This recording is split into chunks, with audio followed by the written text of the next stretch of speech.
Those tiny feet that fit right in the palm of your hand, and that beautiful smile that lights up your entire world. The newborn stage is such a special time, filled with amazing first and precious moments. In this video, I'll share with you fun and simple ways how you can play with your newborn in the first 3 months of their lives. Hi, I'm Greta, a mom to a 3-month-old daughter, Amelia. Today, I'm excited to share 10 different ways how you can entertain your newborn and help them reach their milestones. So I'll cover 5 different categories, and each category has 2 games in it. And you can choose the ones that you like the most. So let's start with cognitive skills. The game that I like playing with my little one is recognizing herself and other people. Every time I feed my baby or change her nappy or just spend some time together, I like to get really close to her face and say, "I'm your mommy," or "You are Amelia." This really helps to introduce the concept of identity and names. I remember when I started playing this game, she was about a week old. Of course, those phrases or names didn't mean much to her at all at that stage,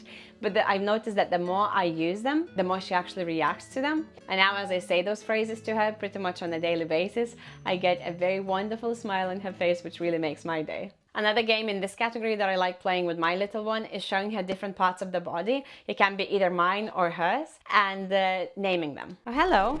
What are you up to here? Can I go back and film? Can I go back and film? It's actually very fun. I like playing this game when she's laying on the play mat or the changing mat, and yeah, we just create a wonderful time together. Next up is speech.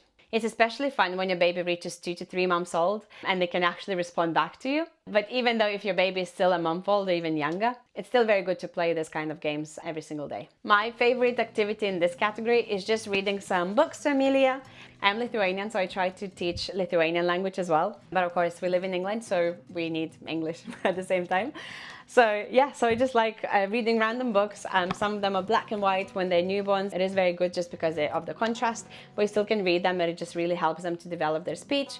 And then, of course, just reading some very short stories. Not that they can understand much, but hello.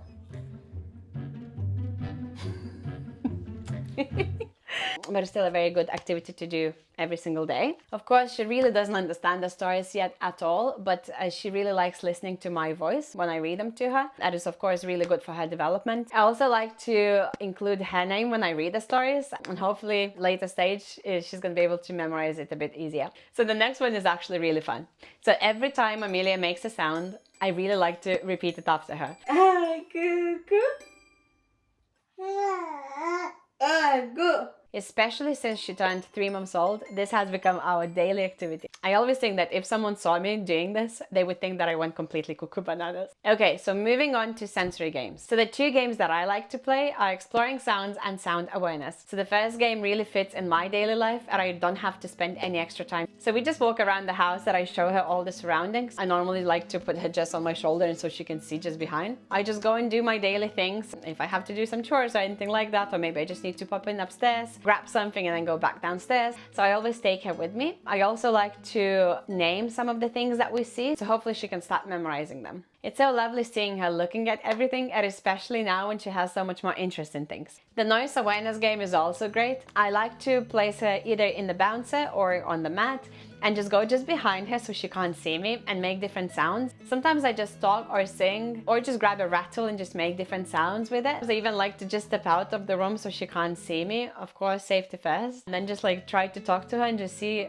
like watch her body language, how she moves and if she reacts to the sounds that I make. Now let's explore social and emotional games. My favorite one in this category is exploring your face. I like to lay Amelia down on the mat or on the sofa and then just get really close to her face. The idea is that she can reach me with her hand. When she moves those little hands, I get really close to her and let her explore my face. Sometimes I like to help her as well. So I just take her hand and I help her touch my nose or lips or cheeks, and I just do talk about those body parts as well. This is such a nice game to play with your baby. It is just so special when they just touch you, but also like it's so fascinating seeing their faces, how they react to that.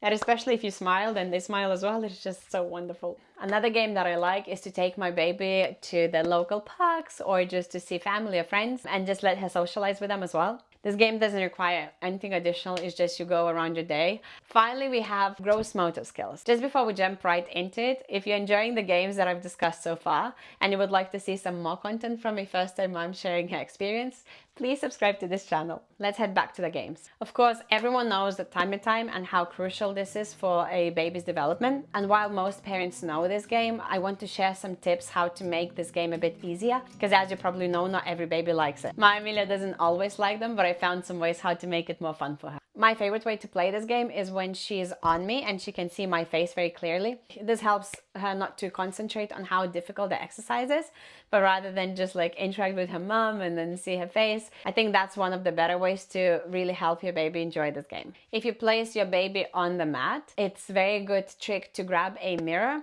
and just put it literally in front of her, so she can see her face. Sometimes I also like to lay down next to her so she can see us both. In that way, she doesn't really concentrate on how difficult the game is. I also recently bought an inflatable water mat. These are quite fun because you can just fill them with water and then inflate the edges on top of it. So when she lays down, she has different sensations, which is quite new, but she also can like look at the things moving inside of the mat. So this is also helping her to be a bit more interactive with the actual game and then don't concentrate on the difficulty of the tummy time itself. I really hope that some of these tips about the tummy time can help your baby to enjoy it a bit more if they're a bit fussy about it. And the last game is called lifting by the hand. I like to lay Amelia on her back, grab her hands and then move them to the center of her body, then slowly rock her from one side to another side. Once she became comfortable with this action, I then started introducing a slight lift by pulling her hands towards me. When you play this game, this really helps to strengthen your baby's chest and back. I really hope that you found these games useful.